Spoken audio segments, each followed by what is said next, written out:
না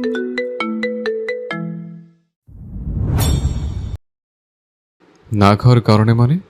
খাবার খাসনি কেন তুই? অকস্মাৎ পুরুষালী বজ্র কণ্ঠে খানিক ভড়কে যায় মেয়েটা। বুঝতে পারে ভুল সময়ে ভুল কথা বলে ফেলেছে। শুষ্ক ঢোক গিলে নিষ্পাপ চোখে চায় স্বামীর পানে। ছোট মুখে উচ্চারণ করে। খেতে ইচ্ছে করছিল না। পৃষ্ঠে নিষ্পৃহ রইল মানব। কিছু পল শান্ত দৃষ্টিতে পরখ করে রমণীকে। পরপরই ঝুঁকে থাকা শরীরটা সরিয়ে এনে সোজা হয়ে বসে। অভ্যাস মোতাবেক রাগ সংবরণ করতে ডান হাত দিয়ে ঘাড় ডলে। ব্যাপারটা বুঝতে পেরে কিছু একটা বলতে নেয় হুমায়রা। আপনাকে। মাঝপথেই থেমে যায় বিকট শব্দে। চমকানো চিত্তে পাশে তাকায় সে। বেডের কাছে থাকা টি টেবিলটা তখনও খানিক কাঁপছে কৃষাণের পায়ের লাথিতে। সেখানকার পানির গ্লাসটা ফ্লোরে পড়ে টুকরো টুকরো হয়ে গেছে।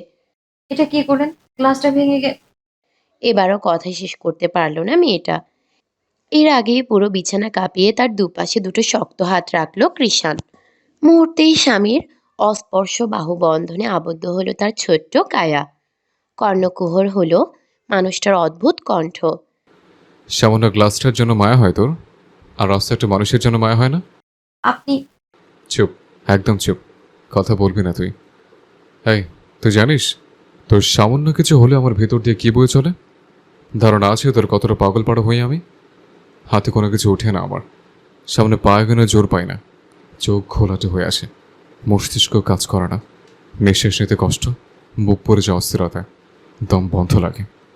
অথচ তুই আমার দুর্বলতার সুযোগ নিস, না খেয়ে নিজেকে অসুস্থ বানাস। আমাকে পুরোতে শান্তি লাগে তোর না? কৃষাণ এক নাগাড়ে বলতে থাকে। তার অস্থিরতা বুঝতে পারে হুমায়রা। সে স্যালাইন লাগানো হাতটা ধীরে সুস্থে তুলে নেয়। দু হাতে জড়িয়ে ধরে মানুষটার গলা। মুখ নেয় তার কানের কাছে। সব রাগের ঊর্ধ্বে গিয়ে ফিসফিস করে বলে ওঠে। শুনছেন? বাবা হওয়ার জন্য আপনাকে অনেক অনেক মোবারকবাদ। কৃষাণ থেমে যায়। থামে তার পুরো দুনিয়া। রাগান্বিত সত্তা থমকে জবান হারায়। বুক শুদ্ধ খানিক কেঁপে ওঠে বাবা শব্দটায়। হৃদয় ছুঁয়ে যায় অন্যরকম অনুভূতিতে। প্রত্যাশিত ফলাফল পেতেই ঠোঁট প্রসারিত হয় হুমায়রার। কানের কাছ থেকে মুখ এনে সরাসরি চায় স্বামীর পানে। ওর ঠোঁটে চাপা হাসির বিপরীতে কৃষাণ থেমে থেমে জানতে চায়। কি কি বললি? আপনি বাবা হতে চলেছেন। কথাটা বলতে দেরি, অথচ ওকে শক্ত করে জড়িয়ে ধরতে দেরি হলো না কৃষাণের। হুমায়রা আলতো হাতে পিঠে হাত রাখে মানুষটার। তখনই গলার কাছ থেকে শুনতে পায় একটা অশান্ত স্বর। একটু শক্ত করে জড়িয়ে ধর না বউ, বউকে যে বড্ড বেসামাল অনুভূতি হচ্ছে। হুমায়রা হাসে। বিলম্বহীন টাইট করে ধরে স্বামীকে। সময়ের নীরব স্রোতে কতক্ষণ এভাবে কাটে জানা নেই। সহসা গলায় তরল পদার্থের স্পর্শে নড়ে ওঠে হুমায়রা। কণ্ঠনালী চিরে বেরিয়ে আসে বিচলিত স্বর। আপনি কি কাঁদছেন? কাঁদছেন কেন আপনি? কৃষাণ মুখ তুলে বড্ড অনীহা নিয়ে চোখের কার্নিশে আসা অশ্রুকণা মুছে ফেলে।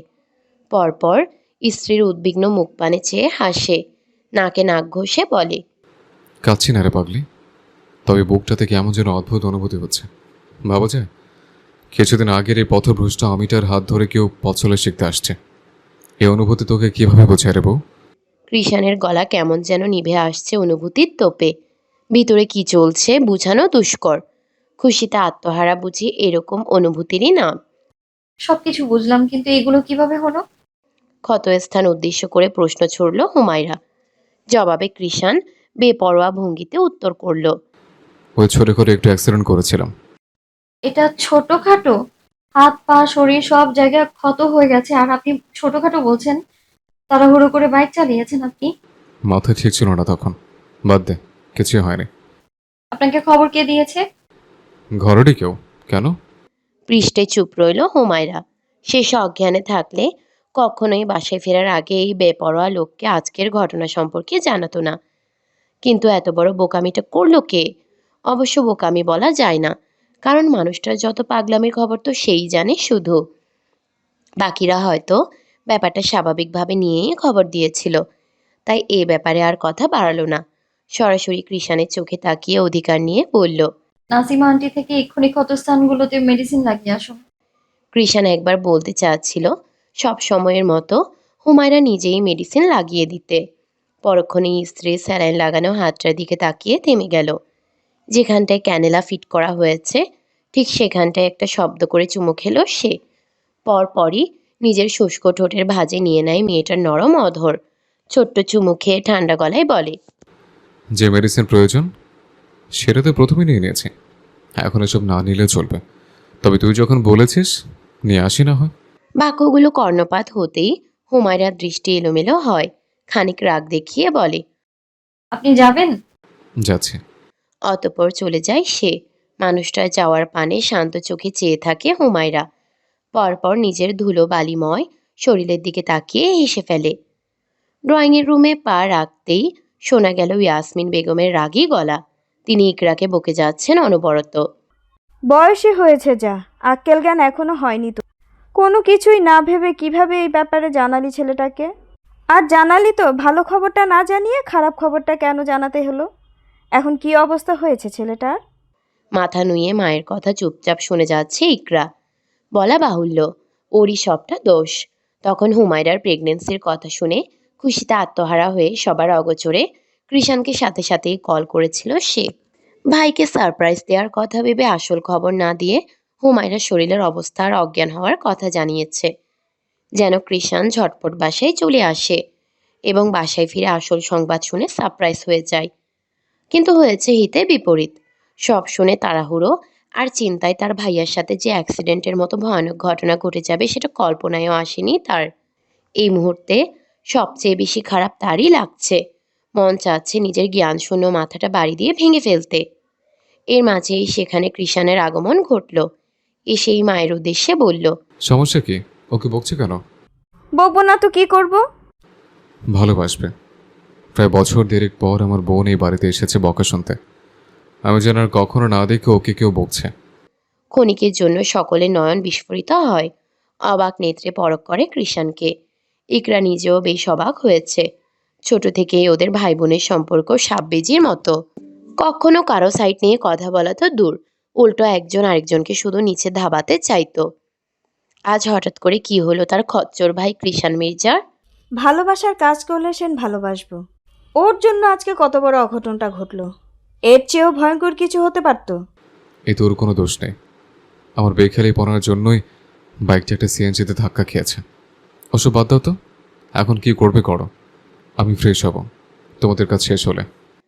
তখন ইকরার থেকে হুমায়রার কথা শুনে অতিরিক্ত তাড়াহুড়োয় বাইক চালাচ্ছিল কৃষাণ। মাথা ভর্তি তখন স্ত্রীর চিন্তা। চারপাশের কোনো কিছুতেই ধ্যান জ্ঞান ছিল না, যার দরুন বেখেয়ালি একটা সিএনজির সাথে বাইক লেগে বাইক সহ উল্টে পড়ে সে। সাথে সাথে হাত পা সহ শরীরের বিভিন্ন অংশে গাঢ় চোট আসে। পুরুষালী দেহের প্রতিটি হাড় যেন এক লহমায় পুরো মুচড়ে উঠেছিল সে সময়। তবে পুরুষটির সেসবে ধ্যান নেই। তার মস্তিষ্ক ছিল অন্য আকাঙ্ক্ষা, বাড়ি ফেরার আকাঙ্ক্ষা, প্রিয় মুখটাকে দেখার আকাঙ্ক্ষা। ক্ষতস্থান থেকে গলগলিয়ে রক্ত বেরোনো শুরু হয়। ওভাবেই ওঠার চেষ্টা চালায় সে। এর মাঝেই আশেপাশের সকলেই গিয়ে এসে সিএনজি ড্রাইভারকে গালাগালি শুরু করে, কারণ এতে সিএনজি ড্রাইভারের দোষই বেশি ছিল। কৃষাণ তাড়াহুড়ো করলেও যথেষ্ট সাইড দিয়েই বাইক চালাচ্ছিল। মধ্যবয়স্ক ড্রাইভার লোকটা নিজের ভুল স্বীকার করে। সবাই মিলে কৃষাণকে দাঁড় করায়।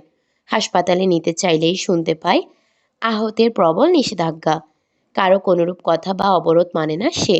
ক্ষতবিক্ষত শরীর নিয়েই সবার বিরুদ্ধে গিয়ে ছুটে আসে নিজ গন্তব্যে। কৃষাণের কথায় এই প্রসঙ্গে আর শব্দ বাড়ালেন না ইয়াসমিন বেগম। নাসিমা বেগমকে বললেন তাকে চিকিৎসা দিতে। নাসিমা বেগম নিজের কর্মে নিয়োজিত হলেন।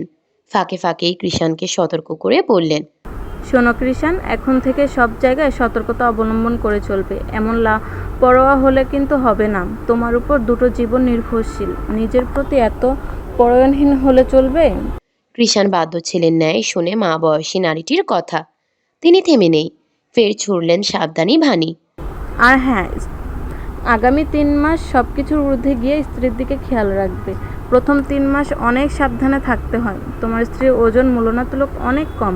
খাওয়ায় কনসার্ন করবে। সব দিক দিয়ে খুব যত্নে রাখতে হবে কিন্তু। আন্টি, রাখবো। ভদ্রমহিলা আসলেন, আর কিছু বললেন না। এতক্ষণে তিনি এতটুকু বুঝে গেছেন যে আর যাই হোক ছেলেটা বউয়ের জন্য অসম্ভব টান। ছেলের কান্নার শব্দে খ্রস্ত পায়ে রুমে ছুটে আসে ইকরা। উমর ছেলেকে কোলে করে ঘরের এই প্রান্ত থেকে ওই প্রান্তে হেঁটে চলেছে। মসজিদ থেকে এসেই ওবায়দুল্লাহকে কোলে নিয়ে রুমে এসেছে সে। এরপর থেকে ইকরা একবারও রুমে আসেনি। এতক্ষণে স্ত্রীকে রুমে প্রবেশ করতে দেখে খানিক রেগে যায় শান্ত মানব। কঠিন গলায় বলে, আর আসার দরকার ছিল কি তোমার? এ বাড়িতে আসলে বেশ অবাধ্য হয়ে ওঠো তুমি। কখন থেকে ছেলেটা না খাওয়া মাথায় আছে।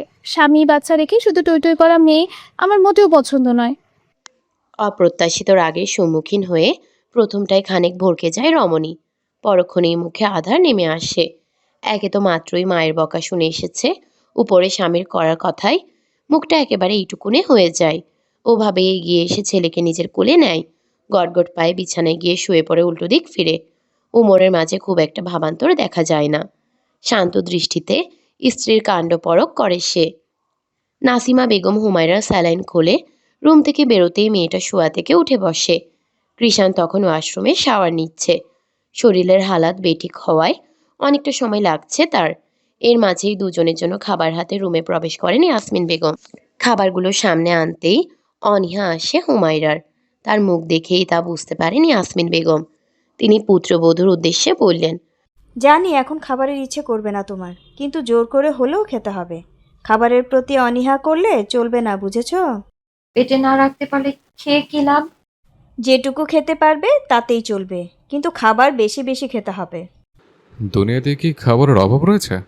একটা খেতে ইচ্ছে না করলে আরো হাজার রকমের খাবার এনে হাজির করবো তোর সামনে। তবুও ঠিকমতো খাওয়া চাই। খাওয়ায় অনিয়ম করলে মার খাবে কিন্তু। অকস্মাৎ পুরুষালী কণ্ঠে দুই জোড়া আঁখি নিবদ্ধ হলো ওয়াশরুম থেকে বেরোনো মানবের পানে। ছেলের মুখে এখনো তুই সম্বোধন শুনে কপাল কুঁচকে ফেললেন ইয়াসমিন বেগম। শাসনের সুরে বললেন, তুই দেখি এখনো ওকে তুই তুকারি করিস, আবার মারের কথাও বলিস। তোর পিঠে কটা ধুমধাম দেয়া দরকার। কিছুদিন পর তাহলে বাচ্চার সামনেও তার মাকে তুই তুকারি করবি তুই? আমি যেন এরপর থেকে আর এসব উচ্চারণ না শুনি। অভ্যাস হয়ে গেছে আম্মু। অভ্যেস বললেই হলো? কই, ওমরও তো আগে ইকরাকে আপনি আপনি করে বলতো, এখন কি সুন্দর তুমি করে ডাকে। কথাটুকু বলতে নিয়েও তুলনার ব্যাপারটা এড়াতে গিয়ে থেমে গেলেন ইয়াসমিন বেগম। অভ্যেস মানে কি? অভ্যেস পাল্টাতে হবে। ক্ষমা করবেন মাতামহী, আপনার পুত্র যে তৈতি অভ্যস্ত, কিন্তু সে এখন আগের মতো নেই। অভ্যাস বদলাতে শিখে গেছে আমি। চেষ্টা করবো সর্বোচ্চ। ততদিনে আশা করি সম্বোধন চেঞ্জ হয়ে যাবে। ছেলের কথায় হাসেন ভদ্রমহিলা। রুম ত্যাগ করতে করতে বলেন, সেটাই যেন হয়। আর খাবার দিয়ে যাচ্ছি, খেয়ে নিস দুজনে। কৃষাণ আস্তে ধীরে এসে হুমায়রার মুখোমুখি বসে। নিষ্পৃহ কণ্ঠে জিজ্ঞেস করে, কি বলে ডাকবো তোকে? আপনি না তুই? আপনি? চোখ ছোট ছোট করে শব্দটুকু উচ্চারণ করলো হুমায়রা। মানুষটার মুখে তুইয়ের পরিবর্তে আপনি সম্বোধন ভাবতেই কেমন যেন অসহনশীল অনুভূতি হলো তার। মেয়েটার রিয়াকশন দেখেই আর সে সম্বোধনের কথা মাথায় আনে না কৃষাণ। কিছুক্ষণ চুপ থেকে নিজে নিজেই অন্য সম্বোধন করার ট্রাই করে। হুজুরনি শোনো। হোয়াট আ জটিল ল্যাঙ্গুয়েজ। এগুলো কিভাবে বলবো রে আমি হুজুরনি?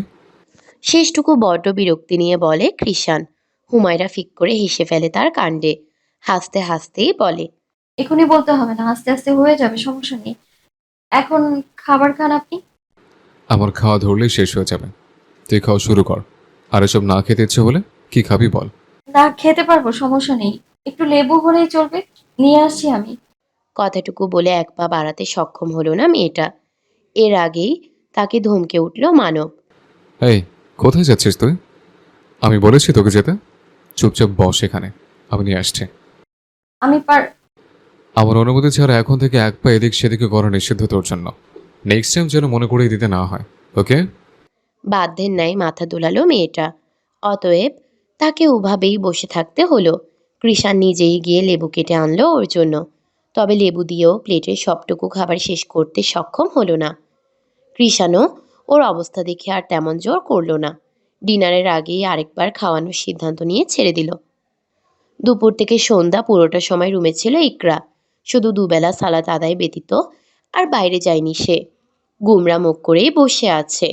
কক্ষে থাকা উমরের সাথে এই অবধি একটা কথাও বলেনি পুরোটা সময়। মাত্রই মাগরিবের নামাজ শেষ করে এসেছে উমর। কক্ষে ফিরে স্ত্রীকে আগের মতোই গোমরা মুখ অবস্থায় দেখল। নিঃশব্দে বিছানার দিকে এগিয়ে এলো সে। বিছানার অপর প্রান্তে ওবায়দুল্লাহকে কোলে নিয়ে পা মেলে বসে আছে ইকরা। বাবাকে দেখতেই শিশুটির মুখে হাসি ফুটল। হাত পা নাড়িয়ে বুঝালো বাবার কোলে যেতে ইচ্ছুক সে। বিলম্বহীন ছেলেকে কোলে নেয় ওমর। পরপরই হুট করে মাথা এলিয়ে দেয় স্ত্রীর কোলে। ছেলেকে বসায় নিজের পেটে।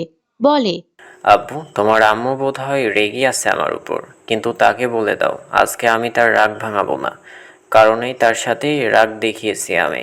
ইকরা কথা বলে না। উমরের মাথা ঠেলে তাকে কোল থেকে সরাতে চায়, তবে পেরে ওঠে না। ব্যর্থ হয়ে মুখ খুলতে বাধ্য হয়। উমরকে উদ্দেশ্য করে ছেলের কাছে বলে, তোমার বাবাকে বলো তার রাগ ভাঙানোর আশায় বসে নেই আমি, কোল থেকে উঠুক সে। তোমার মাকে জানিয়ে দাও কোল থেকে ওঠানোর অধিকার নেই তার। সে বলেছিল এটা তোমার বাবার পার্মানেন্ট দলিল করা স্থান।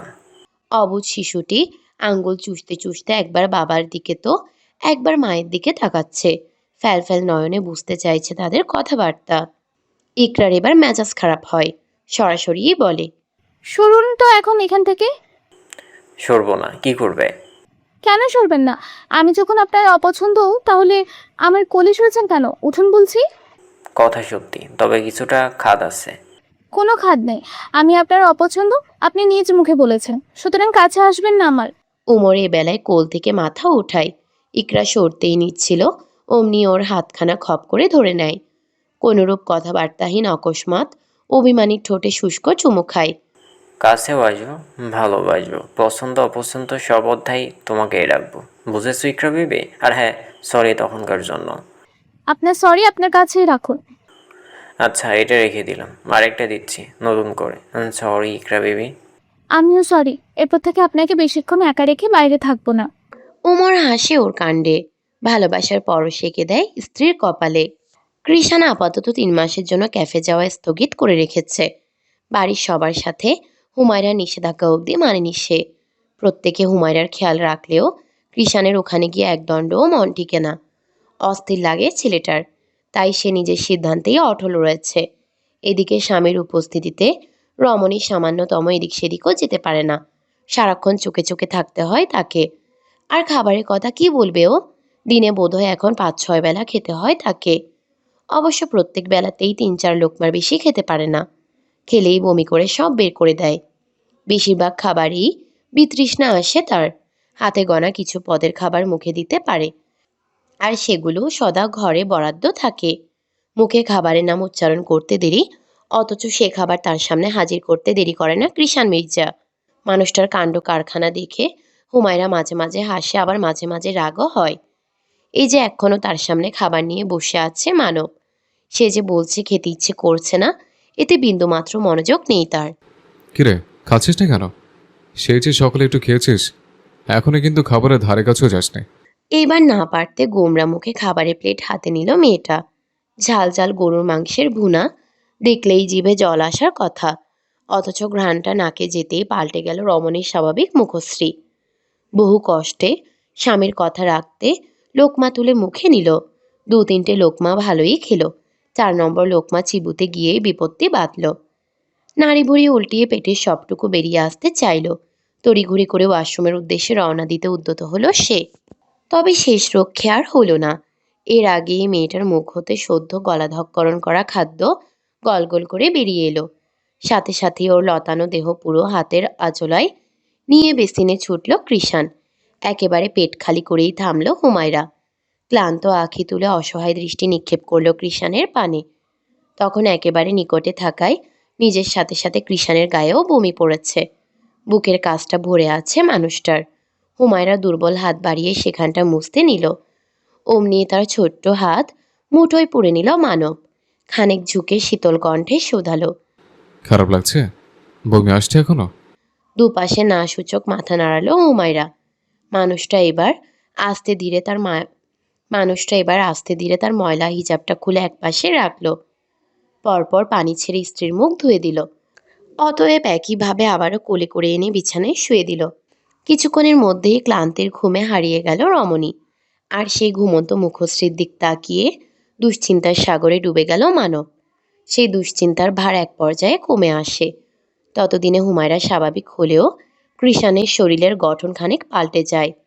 লম্বা চওড়া মাংসল দেহটা শুকিয়ে যায় অনেকটা। চোখের নিচে জমে কালো দাগ। একেবারে নীরব হয়ে যায় সে। 3 মাস শেষ হয়ে 4 মাস পড়েছে হুমায়রার। পেট উকি দিয়েছে অল্প স্বল্প, শরীরও খানিক ভার হয়েছে। এখন তার আগের মতো খাবারে অনীহা বা শরীরে দুর্বলতা নেই। বেশ ভালোভাবেই দিন কাটে আজকাল। কৃষাণেরও পুনরায় আগের রুটিন অনুযায়ী কর্মময় দিন কাটতে শুরু করে। মিঠুকে নিয়ে শূন্য বাড়িতে বসে আছে হুমায়রা। আপাতত মির্জা নিবাসে সেও কৃষাণ ব্যতীত কেউ নেই। ইকরা শ্বশুরবাড়িতে চলে গিয়েছে, জিনিয়া গিয়েছে বাবার বাড়ি, আর ইয়াসমিন বেগম ও নাজমিন বেগম গিয়েছেন নাজমিন বেগমের অসুস্থ মাকে দেখতে। আগামীকালই এসে পড়বেন। হুমায়রার পরনে টকটকে খয়েরি জমিনের গোল্ডেন পার বিশিষ্ট একটা সুতির শাড়ি। গতকাল রাতেই তার জন্য এটা এনেছে কৃষাণ। আজকে ক্যাফেতে যায়নি সে, এখন মসজিদে জুমার নামাজ আদায় করতে গিয়েছে। সেই সুযোগেই স্বামীর ইচ্ছে মোতাবেক তৈরি হয়ে নিয়েছে রমণী। কৃষাণ বাড়ি ফেরে প্রায় 1:30টার দিকে। কক্ষে প্রবেশ করতেই ক্ষণিকের জন্য থমকে যায় সে। শাড়ি পরিহিত টুকটুকে খয়েরি পরীকে দেখেই বরাবরের ন্যায় বুকে বেসামাল ঝড় উঠল। ওয়ার্ড্রপের কাছে কৃষাণের শার্ট ভাঁজ করছিল হুমায়রা। দরজা খোলার শব্দে চোখ ঘুরিয়ে এদিকটাই তাকালো সে। মানুষটার গভীর দৃষ্টিতে দৃষ্টি মেলতেই খানিক ছ্যাদ করে উঠল বুক। কৃষাণ ধীর পায়ে ওর নিকট এগিয়ে এলো। পরপর ড্রয়ার খুলে কিছু একটা খুঁজতে লাগলো। কি খুঁজছেন? মেয়েটার প্রশ্নাত্মক দৃষ্টি মানুষটাকে দেখার আগেই তার উপরে একটা টকটকে খয়েরি দুপাট্টা স্থান পেল। বিস্মিত পল্লব ঘন ঘন ঝাপটে দুপাট্টার দিক তাকালো হুমায়রা। এর মাঝেই দুপাশে দুটো পুরুষালী হাত রেখে তাকে অস্পর্শ বাহুবন্ধনে আবদ্ধ করলো কৃষাণ।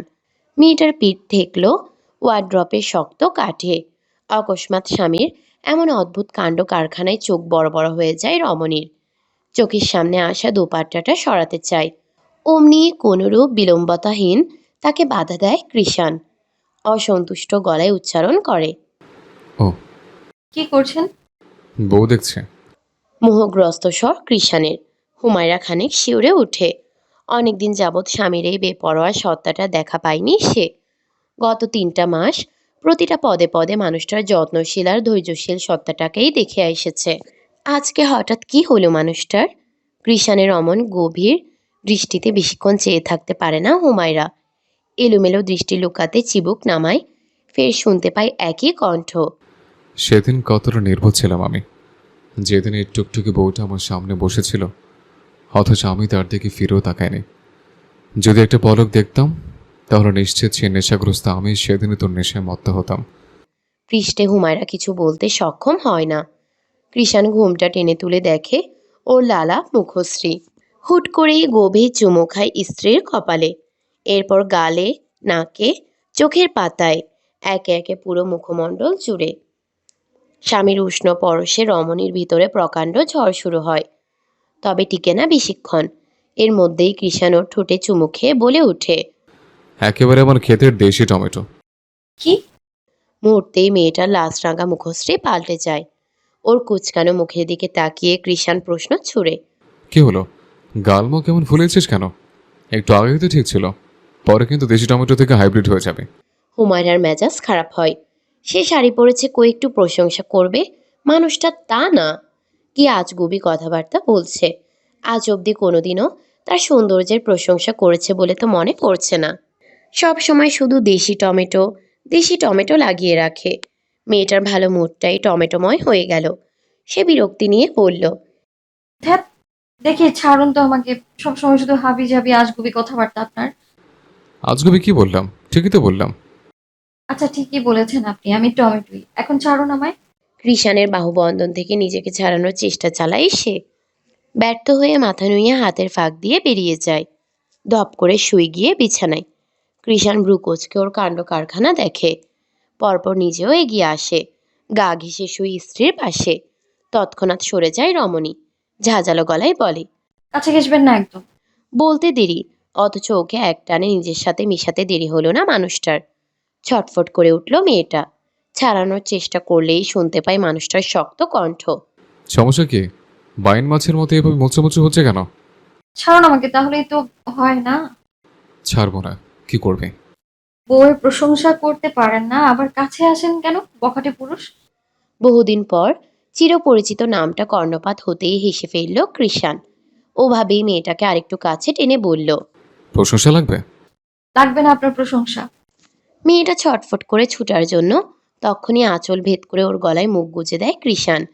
অমনি সকল নড়চড় বন্ধ হয়ে যায় রমণীর।